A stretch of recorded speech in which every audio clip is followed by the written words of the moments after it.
Hi, and welcome back to Thinking Kingdom Thoughts. I'm Tracy, and today's show is about how to raise chickens. And I just want to thank you for coming today. And today's guest, you may recognize Kimberly Hayes. We've had her on before. And this is Chelsea Maxwell.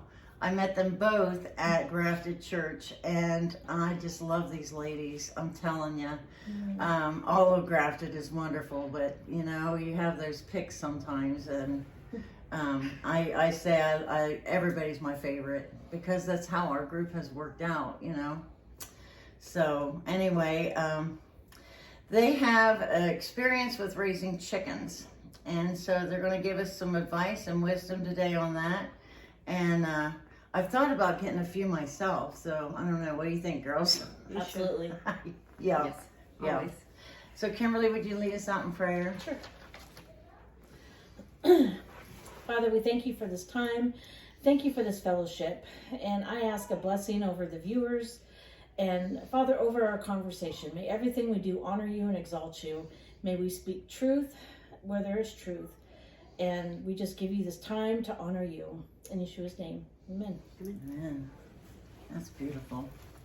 So, Chelsea, since this is your first time on the show, how long has your walk been with Yah? Well, I was fortunate enough to be raised in the faith.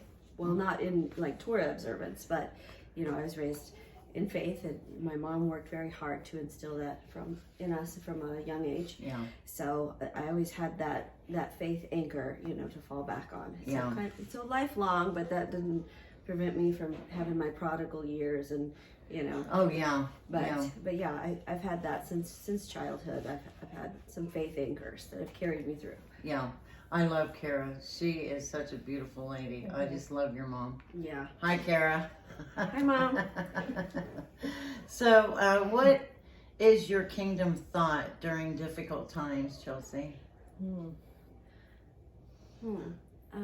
Perspective, usually. When I face something difficult, or it's all about perspective. Well done, good and faithful servant has to always be my goal. So, you know, that's how, no matter what you're facing, how can you respond as a good and faithful servant? You know, it has to be, you have to have the right perspective, which has to be like, how can God be glorified in this? What does he want me to glean from this? How is he refining me? So once I go to my prayer closet and pray and cry and go to the word, he always gives me a perspective that I can kind of reset, and I can go, okay, how can I respond as a good and faithful servant now? Right. So. Right. Yeah. That's a beautiful way to do that. And I think we're all getting better and better at that. We just keep practicing and going through that as we go through our times. Mm-hmm. And that's a good way of doing it and having a kingdom thought. You've shared some of yours before. Do you have any to share today, the kingdom thoughts? I think I would say probably the thing that has helped me most in my life is to know how to encourage my own soul. I think it's really important to know when I start to spiral and flounder, and when I'm in the flesh, if I'm angry or if I'm sad or whatever, like you said, perspective, like, okay, what's happening here? What's going on? And then, you know, even if I can't find the words, reading the Psalms has always been really very good. If you read through some of the Psalms that David penned, that is a man who knew how to encourage his own soul. He may start off about how he's in a dry and weary place where there is no water, but then as it kind of moves on, he really begins to realize that he is the man and God is God, and that is where his trust is.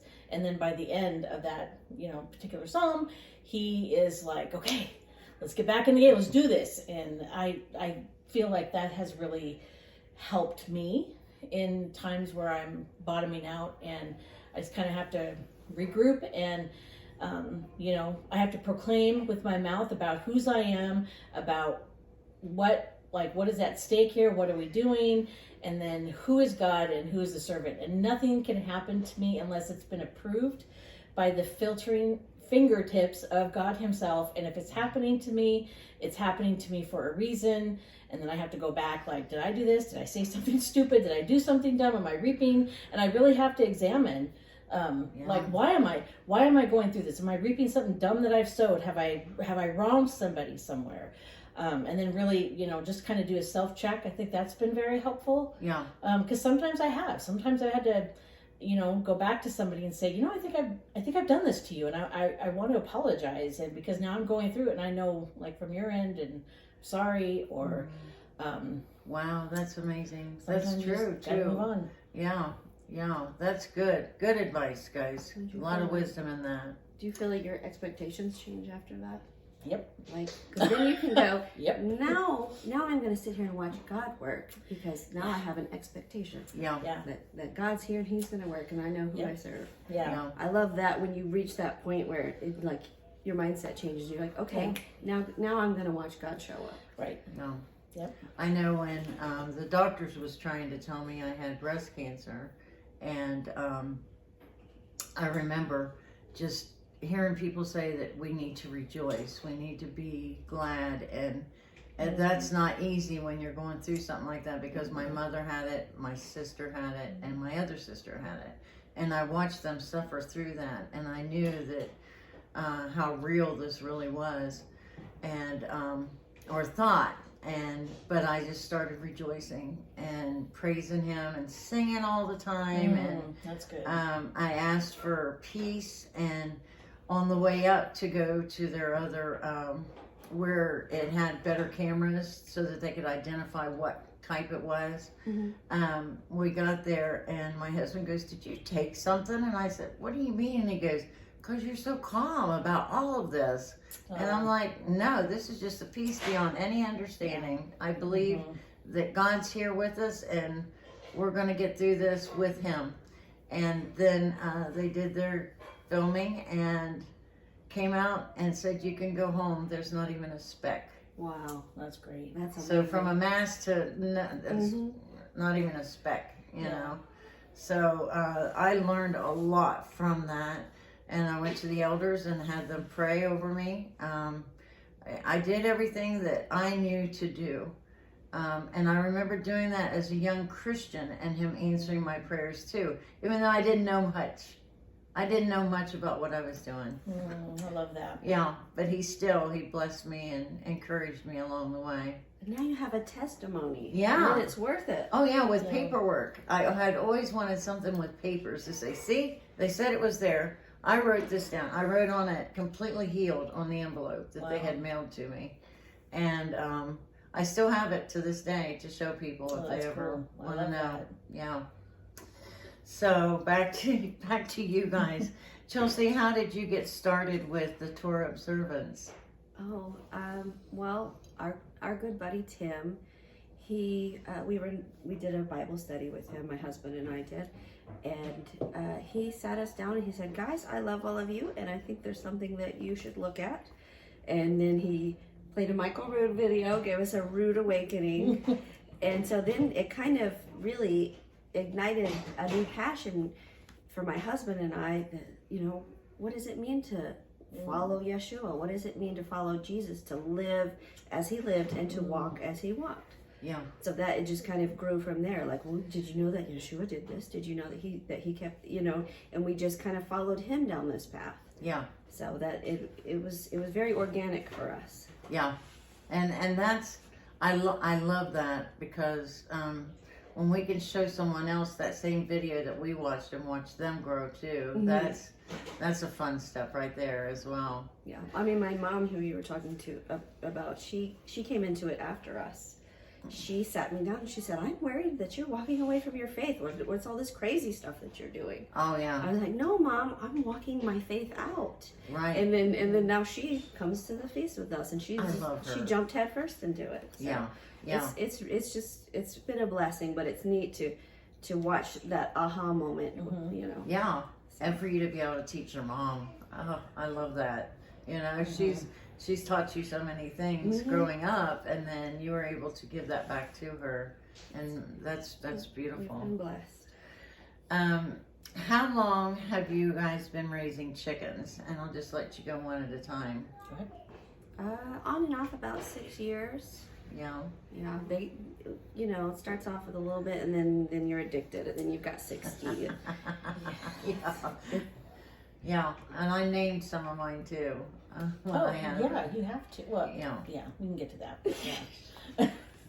So how long have you been raising them? We got our first batch in 2017, and we got our first clutch or whatever, I don't know what you call it, but our first group of hens, which somebody actually said, the chickens are the gateway pet. They're the gateway animal into all the other ones, because once you have the chickens, then you just kind of snowball and go into other animals. Yeah, that's true. After that, we got, a cow, and now we're considering sheep down the road. Yeah. So, yeah. Yeah, that's how my mom started, come to think of it. She started with chickens. Yeah. And then we got goats and horses. And then with my farm, I started right out with horses because I just loved having a horse farm and riding. It's a beautiful thing. So, do you guys raise them from the egg on out, or do you buy your chickens somewhere else, or how do you do that? I've done both. I do both. I like breeding them and watching kind of what barnyard mixes I end up with, and buying different breeds and then seeing what hatches from there. But I also go to the feed store and come home with a purse full of chickens every time, and I'll call my husband and he hears a tweet, tweet, tweet in the background, and he's like, "Oh, you've been to the feed store."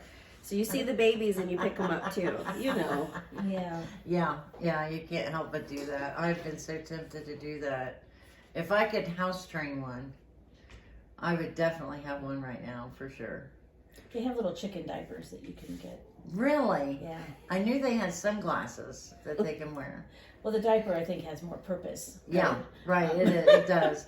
Well, actually, the glasses keeps them from pecking each other. If they see they're pink glasses. Oh. And if they've been, having disputes back and forth, which can happen, you put those little glasses on their beak and they see pink all the time, and then they don't seek out the red and the blood. Yeah.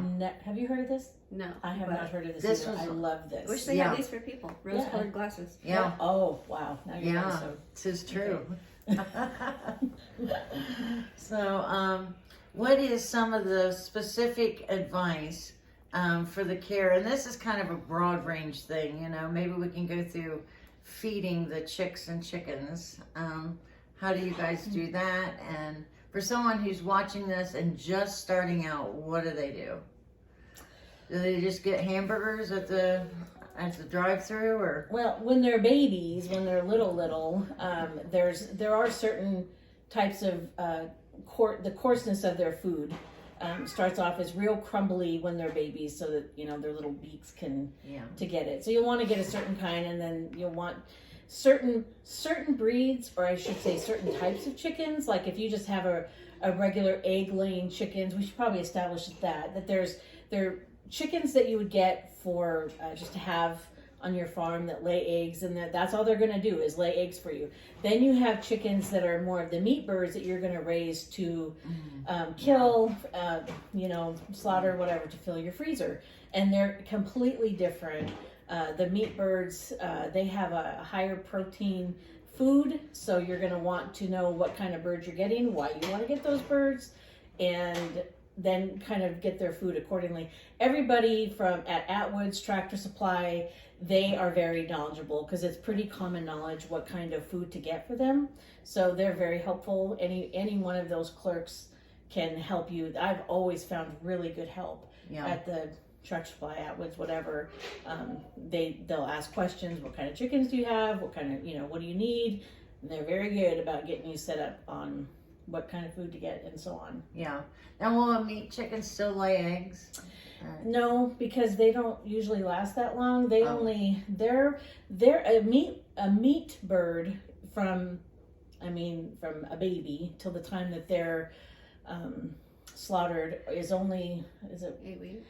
I mean, it's pretty short. And eggs, hens don't start laying eggs until they're 5 or 6 months. Yeah. So, yeah, the meat birds, they grow fast, and once they get big and they're done, that's it. And Yeah. that's less than 3 months. Wow, that's pretty amazing. Yeah, they're really dumb. Yeah. Yeah. They're dumb. They're really, that's Yeah. putting it mildly. They're not smart birds. They don't have a lot of personality either. Yeah. That's why I really love other breeds, because some breeds have more personality than others. So, And then if they're egg laying, don't they have some kind of shells that you feed them? I always fed shells to mine. like the oyster. Yeah, the oyster shells. That's it. Yeah. Some calcium. Yeah. Otherwise, they'll eat the eggs. Right. So, Because they gotta have it in their diet to Yeah. make them. So, yeah. So what about cleaning up after them? How's that work out? Go ahead. well, one of the things about chickens is you have to get used to death and poop. So This is true. there's, especially if you let yours free range, which I do, they poop everywhere, and it's always on your Everywhere. porch. That's their favorite place, is Yeah, on the that's porch. true. Yeah. So we hose the porch off daily, and then my sons, they have to muck out the little chicken yard, and they have to muck out the coop.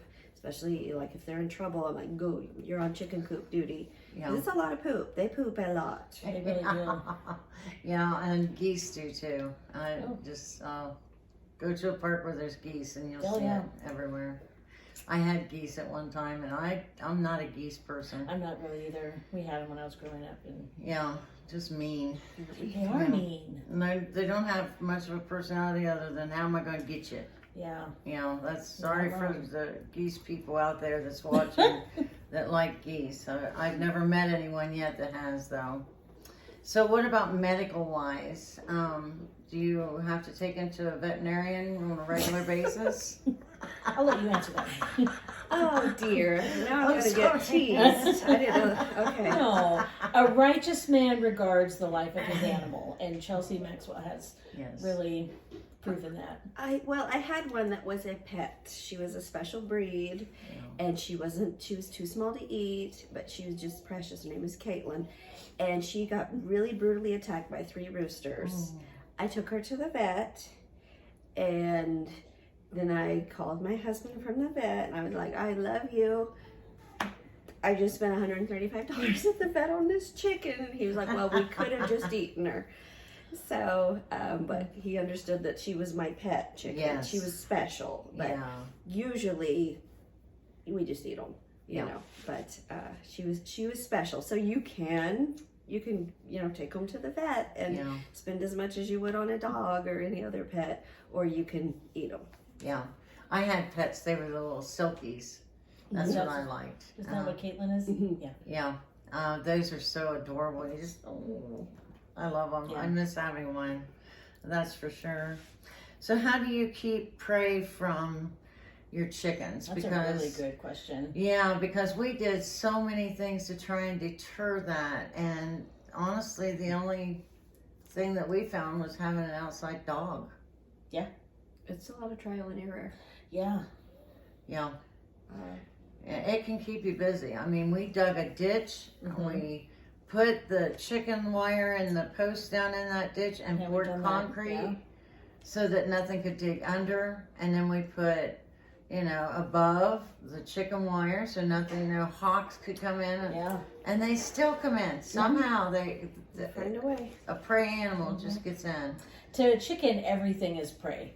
They are preyed on by literally everything, by hawks, by raccoons, by possums, by other neighborhood dogs. I mean, they are preyed on by everything. Yeah, even So- weasel. Even weasel. I've lost them to possums. Yeah, possums too, yeah. It is a challenge, so be ready for that if you're not going to make them a household pet. That prey animals are horrible. Yeah. So how many eggs does one chicken produce? Like in a day's time? I don't really know, because we've had, I'm sure you have too. If you have like 10 to 20 chickens, you're at least going to get 10 eggs a day. Yeah. Usually, depending on the breed, but I think that's safe. Do you think that's? Yeah, they're like one a day is their max. Some of them are every other day. So, they average out. So you go gather up the eggs and you're not really sure which chicken they came from every day. Yeah. But about every other day to every day is a good layer. Yeah. Yeah. We've always had good layers. There was a little rule of thumb. I know Amber had told me this, my daughter, that during, I think it was the Depression or around World War II, they said for every adult that you have, you should have 2 chickens in your home. And that would help make sure that you have the protein, kind of that you need. And I thought that's really wise. Chickens, you do feed them food, but they'll eat. Like chickens are so great about roaming and foraging and getting, like if you have a land with ticks, if you get chickens or guineas, that tick problem in every place we've lived, they go out and they will eat. Yeah. So it can be expensive to buy the food, but they will forage too, and they'll eat. Yeah, they like digging for the worms and all of that. The chicken's head seems to always be down, pecking and scratching and doing that search. Mm-hmm. Oh, yeah. So, let's see. How many eggs do they produce? And then what stage do they start laying eggs? At what age? Does it depend on the breed? Mm-hmm. Yeah. And how much protein they're getting and the time of year, because a lot of chickens don't like to lay in the winter. They need X amount of, light during the day to help with laying. I think my best ones have been like 4 to 6 months that they started laying. Yeah. Mm-hmm. Yeah. So 4 to 6 months, that's pretty good. You don't have to feed them very long till they start producing. So there's another plus to having chickens.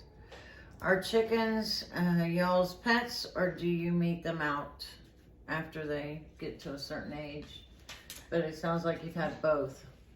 When I say it was really more Amber, my daughter, and her husband. They had the meat birds for a while, and that's, that can be really profitable if you wanted to sell them or have a little, business. But it can be, it's a lot of work too, because there's not a lot of time that you have them for. You've got them for like 3 months, give or take. And there's a lot of YouTube videos out that have from the cradle to the grave on these chickens, on how to raise meat birds and how to go through all that. Again, for me, I think just because I had the first little groupings of chickens that we had, they had so much personality and you get attached. And a rule of thumb is you're going to find a favorite one, and then that's going to be usually the first one to die.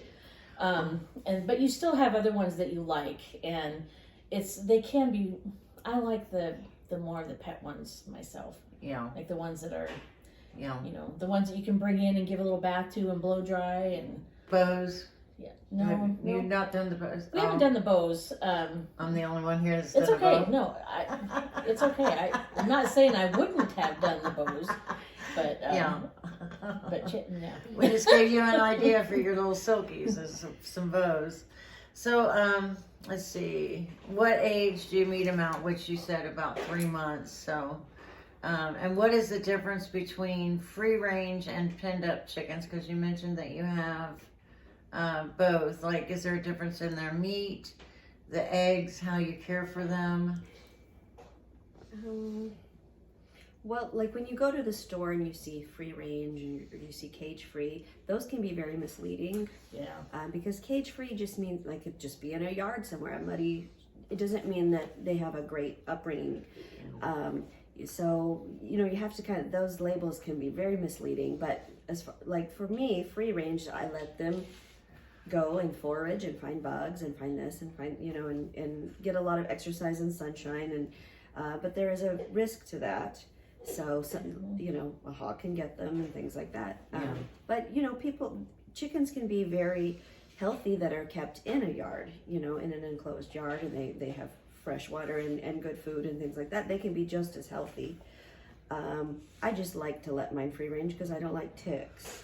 Yeah. And their ticks are bad out here in Oklahoma. Yes, I noticed that. Very bad. So they help us with the tick problem, and that was a big reason why we started to have chickens in the first place, because I was tired of picking ticks off of my kids. Yes, yeah. But yeah, the free range, you know, you clean up poop all over the yard. And I have to go on the egg hunt because I have a leghorn that lays in the garden, or she'll lay up in my husband's, the back of his truck. And that's where she wants to put her eggs. Yeah, that's what I was going to say. That was one of my other questions was, how do you find the free range eggs? And so it's just an egg hunt Yes. every day. Yes. Yeah. Yeah. Wow. So do they lay eggs about the same time every day? Ours did. Mine do. Yeah. Yeah. So I don't let them out of the coop sometimes until they've laid their morning egg. Oh, So nice. that works out. Okay. And is it safe to keep eggs outside of the refrigerator? Yes. Okay. And what's the process for that? Is there I just have an egg holder on my counter and I just put them on there. Yeah. I don't wash my eggs. Some people do. I don't either. yeah, I don't that's wash what the them. secret is, I think, Yeah. to be able to keep them out is just to not wash them. Yeah, you don't want to wash the bloom off of the egg. Yeah. And what's the bloom? The bloom is kind of, I guess, like their protective it's coating. their coating, because an egg is actually porous. Yeah. So if you wash them too vigorously, you wash the bloom off, and then they go bad faster. And you know, you can test your eggs to see if they're good by putting them in water and seeing if they sink or float. Oh, good. Good. So an older one will float because it has more air inside of it. So since Yeah. they're porous, you know, they lose water, it evaporates through the egg, and then, you know, more air comes inside of the egg. So the freshest ones sink. Yeah. So that's my daughter's chore. She checks the eggs, and if they sink, we eat them. Oh, nice. Okay. So there's another trick right there for. I had no idea about that. You really can't do that with store-bought eggs. You'll want to keep those in the refrigerator. Yeah. And it can be kind of gross to other people that come over and they see like this bowl or whatever of poop Poop eggs. covered eggs Yeah. on your counter, but you're like, it's fine. They're safe. So, That happened for years and years and years before refrigerators, folks. And we forget that sometimes. I We think. wash them off before we use them. I should say Yes. that. Yeah, Like, yeah, before you wash the poop off. Yeah, you got to clean them off at right before you use them, and then Yeah, it's- of course. yeah. But once they've been brought down to temperature, like if someone puts them in the fridge, keep them in the fridge. So I just, like if they've always been at room temp, I keep them at room temp. But once, like I do have some that like I'm saving for my grandma, so I'll wash them and put them in the fridge. Yeah. So that I don't give her poop eggs. But That's a good Right. point. So, Good point. And so how long will they last by not washing them? I've had some last for months. Yeah, I have too. A long time. Yeah. Mm-hmm. So which breed of chicken lays the most eggs?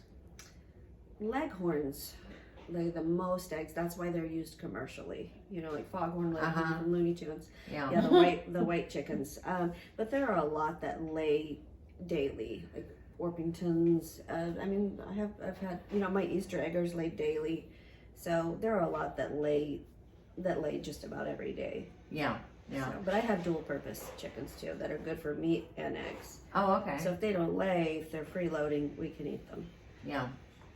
Yeah, we ain't gonna have no freeloading chickens around here. No, I'm that's on a for budget. sure. I'm on a budget. No, that's right. And that helps with our grocery bill, doesn't it? Mm-hmm.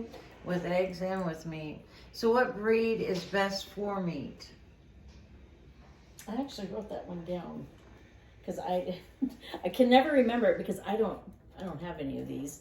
But the Cornish cross, they're The supposed to Cornish be. cross. They're bred for meat. That's meat only. Yeah. Yeah. Wow. Okay. So Well, I just want to thank you both for coming today. I mean, this has been very educational. And is there anything you can think of advice-wise that we didn't go over that might be something that you folks would want to know? No, chickens are really easy. Just fresh water every day, you know, and food with enough protein, and pretty much they take care of they themselves. do. Yeah, So that's good. I would say too, just one other thing. Anything that you need to know, you can look up on YouTube and find it. Yeah. yes. Yeah, that's true. I mean, we're in a world now where education is at our hands very easily. Yes. So, but coming here today and learning a lot is good too. Always come back here. We have a lot of good topics that we do. Would you both be willing to come back for another show? Yes. Yeah? Yeah. All right, This is good. fun. All right. So, folks, we just want to thank you again for coming and enjoy God's journey.